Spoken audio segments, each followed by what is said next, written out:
sure. Those are a lot of your the Well, we'll give them a hug when we're done, right? John, you should be up with us, right? Yeah, sure. Yep. You want to go on the other side of Jimmy? One of you and Diane, you can sit. You want to stay here? Yeah. Got a lot of ideas on that one-stop shops. Oh, you did? Okay. John Keller. Congratulations. Thank you. When's this actually over? Thanks for this. I believe they're going to go over them. This afternoon? Ribbons, yeah. Absolutely, yes. Long time coming. We're good to go? All right, can I have everybody's attention? We're going to get ready to start now.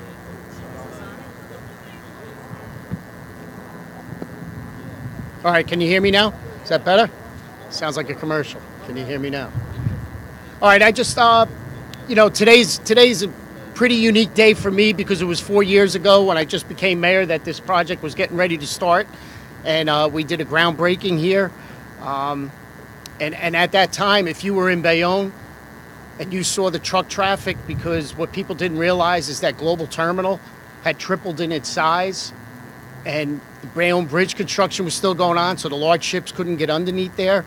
And today, the culmination of this with the Turnpike Authority, Union Paving, what a great job they did, 3 months ahead of schedule, worked very well with the citizens of Bayonne and with our police department to get this done. I can't thank them enough, the Turnpike Authority, to have the vision to get this done, because what this does for the city of Bayonne and for our residents is, if you turn around and look behind you, you'll see the military ocean terminal and the development that's going to happen there. Right now we have 600 units under construction there, and you have a Costco under construction being built.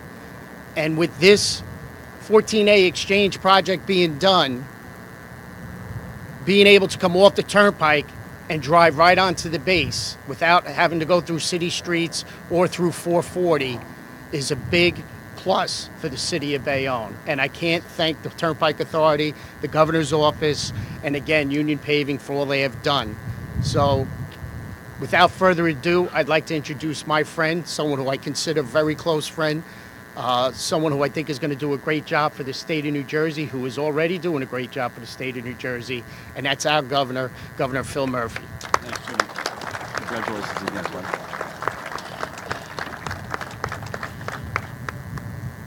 Without question, this is the brightest event I've done so far. Can barely see anyone here.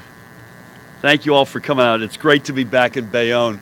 I was mentioning or discussing with some of the members of council, back for the second time in a couple of weeks, in both good government reasons. Honored to be joined as well by Transportation Commissioner Diane Gutierrez-Scacchetti. Honored to always have you with us. Assemblyman Nicholas Cirillotti, which I always screw your name up. Nicholas, nice to see you, buddy. We're gonna pass a law like Elvis and Cher. We're just gonna refer to you as Nicholas. Assemblywoman Angela McKnight, honored to have you here. And again, Mayor, to you and Council, first of all, congratulations again. And thank you for being here today to formally cut the ribbon. Are we actually cutting a ribbon, or is it just as a conceptual matter? To New Jersey Turnpike Authority Executive Director John Keller, please accept our thank you to you and your entire team. Your great staff, and that includes this murderer's row of commissioners with us today. Mike DuPont, Ron Gravino, Ray Pacino, John Millinelli. Great to have you guys with us today for the work that the NJTA has done to get this vital project completed on schedule. There's a good crowd here today, including a lot of your colleagues, and it shows just how important this project is, not just for commuters, but for Hudson County and for our state. Certainly for Bayonne and certainly for Jersey City, but beyond that, for the entire county. A decade ago, 14A was synonymous with grief. High accident rates, congestion, both on the Turnpike extension and on the local feeder roads, diminished air quality as cars and trucks piled up and sat idling, delays, headaches. For the 50,000 motorists who travel through 14A on a daily basis, for the residents in the surrounding area, and for future economic development, something clearly needed to be done. And today, that something to be done is happening. With new and wider lanes and ramps, increased vehicle capacity, and re-engineered roads to improve circulation, 14A can now be an instrument for this area's future and not an impediment to it. This is a critical infrastructure investment that will benefit the tens of thousands of people who travel through Bayonne and Jersey City every day, not to mention the residents who live in the immediate area and the futures of everyone who makes their living here in Hudson County.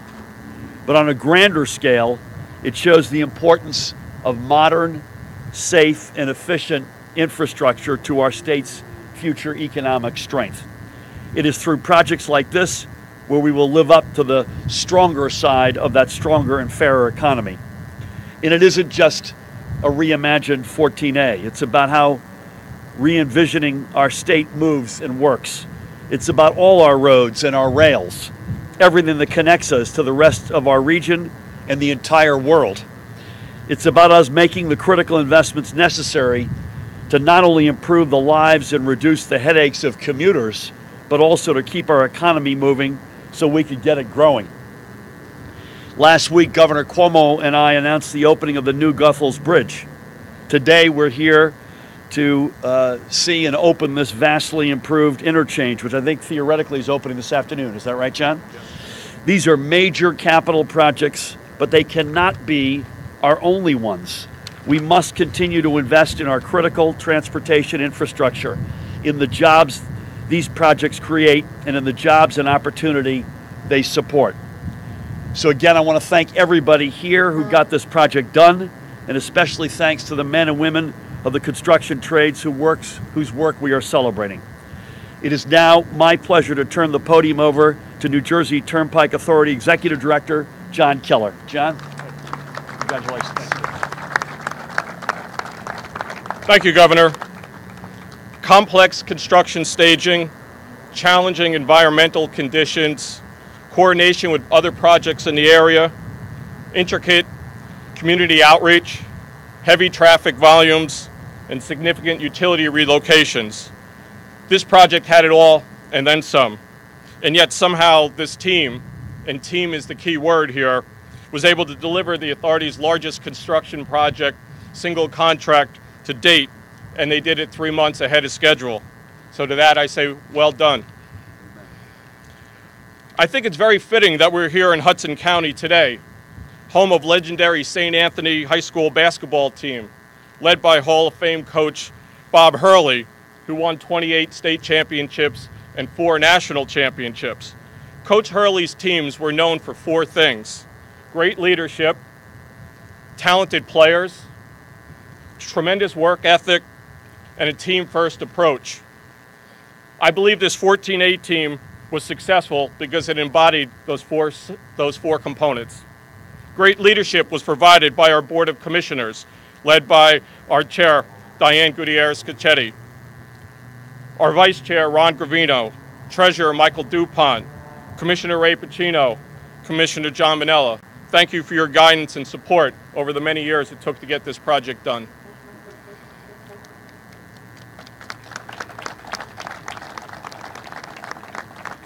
To successfully deliver a project of this magnitude, it took an army of talented individuals.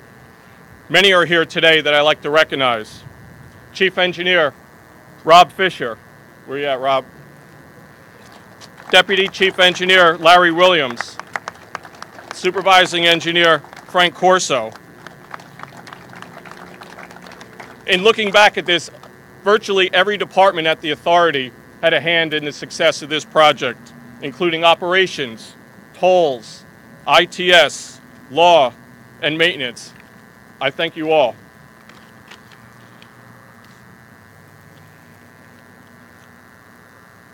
We're also very lucky to engage several consultants that just did an outstanding job for us.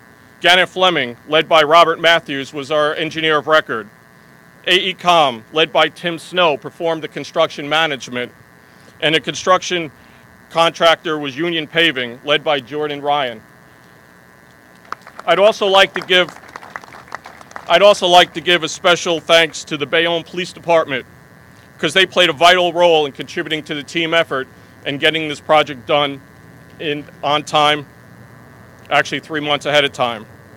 On every championship team, as Coach Hurley would know, there's usually a star or two that stands out, and this project was no different. Individuals who immersed themselves from the project in day one, who made the difference and deserve our gratitude. I'd like to recognize Lisa Navarro and Joe Sheedy.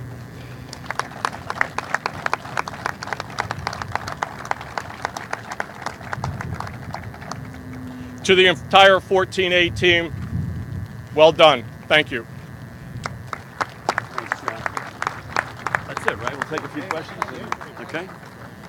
I believe that is it. So we'll take a couple of questions, and in lieu of a ribbon cutting, we'll give each other a hug, please.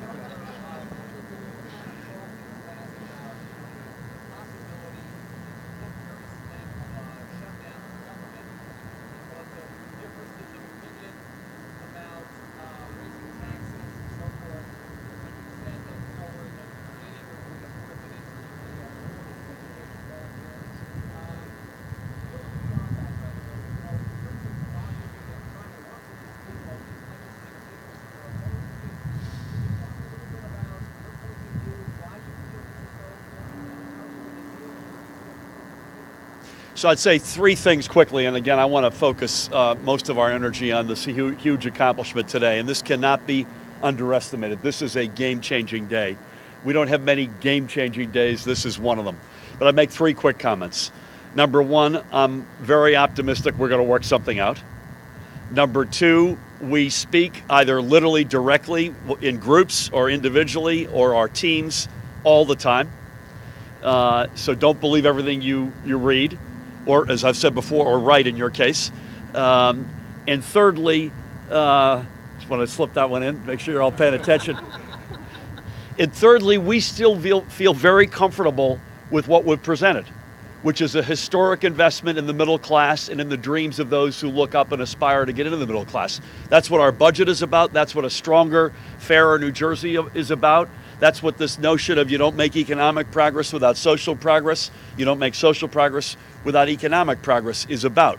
So that's creating good jobs, the kind of jobs that built this project, investing historically in public education, extending it both forward to pre-K and beyond to community college, a historic investment in particular in NJ Transit, on whose board Diane chairs. So we feel very comfortable that the state is long overdue, particularly given the middle class has been somewhere between ignored and ravaged over the past 8 years. It's high time to reinvest with gusto into the middle class and the dreams of those like myself who grew up hoping one day to get into the middle class. And we feel very good about that. David, don't be mad at me, my singing about you, by the way. Yeah, mostly. Not entirely, but mostly.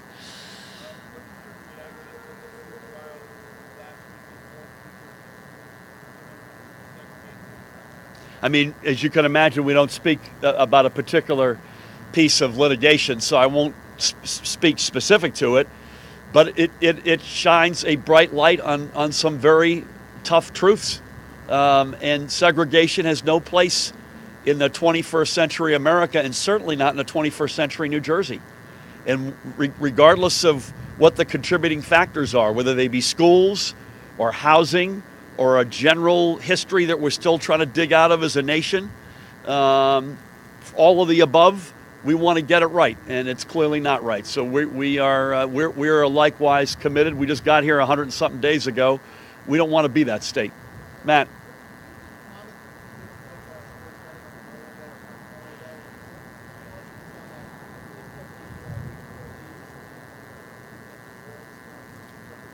Yeah, I won't get into the specifics of what the legislation might look like on the latter question, Matt. I've seen both sides of the argument. I would just say this: we're working quite well with the legislative teams in both houses, and we're trying to get this done as fast as possible. I saw what Governor Christie said over the weekend. I've seen the other side of it. The good news is we're going to look back on this, X years from now and say this was a historic step in the right direction, and we started it. Whether it's within 7 or 10 days of each other, I'm not necessarily obsessed with. Matt.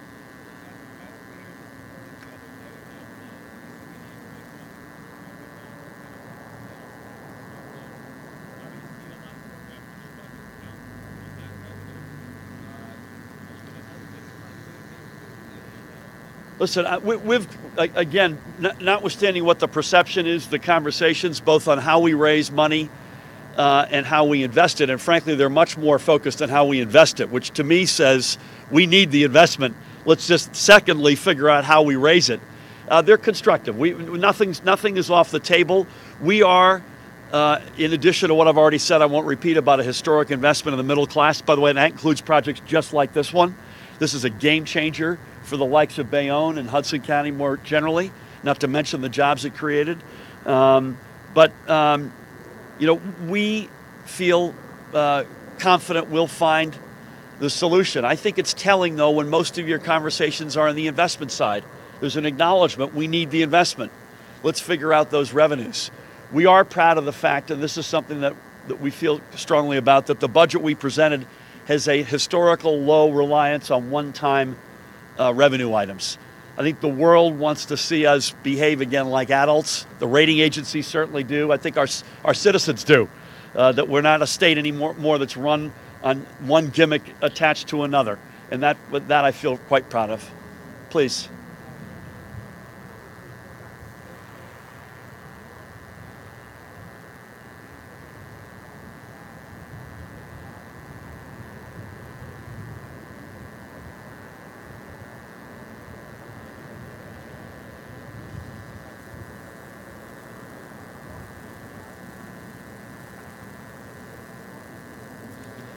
Have never been asked it. Honestly, not a focus right now. So I wouldn't say heck no, but I haven't even thought about it. Please.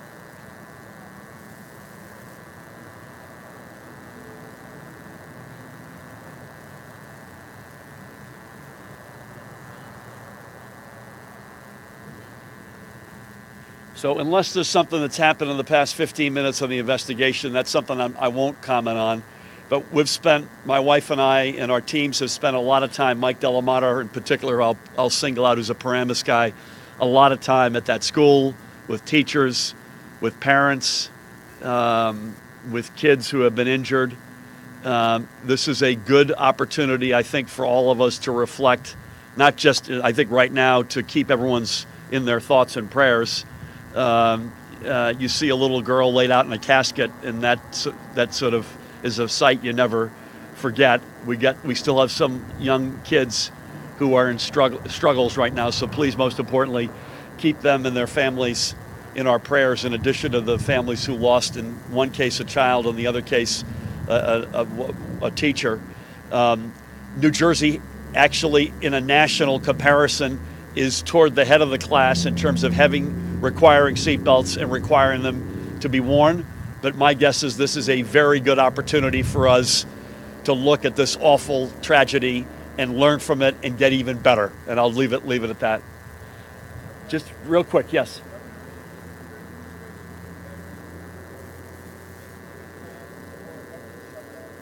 Not at all. Matt, maybe one more, is that all right?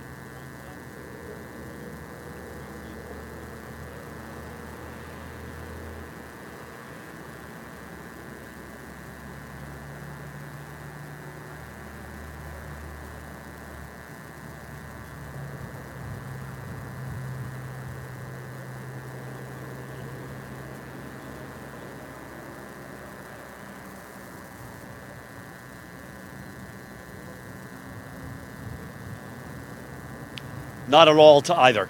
It's quite clear that position still exists, notwithstanding what you might have read. We haven't made any final decisions on personnel, which as usual, we'll let you know as soon as we do. And I don't know I wasn't there in 2013. I'm here in 2018. We think there's an enormous amount of opportunity to get 1 + 1 = 3 results. The Goethals Bridge is a good example of that opening, I think this morning. We can do well for both sides of the Hudson. Each of us can be better. And the extent to which New Jersey's got a full complement working with our New York friends, the better the result will be.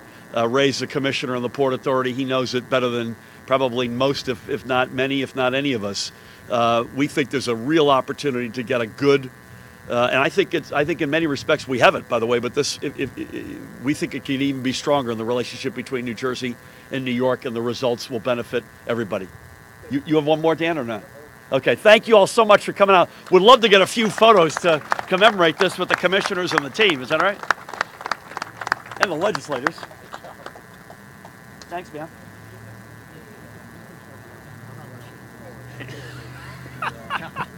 Can we get rid of these?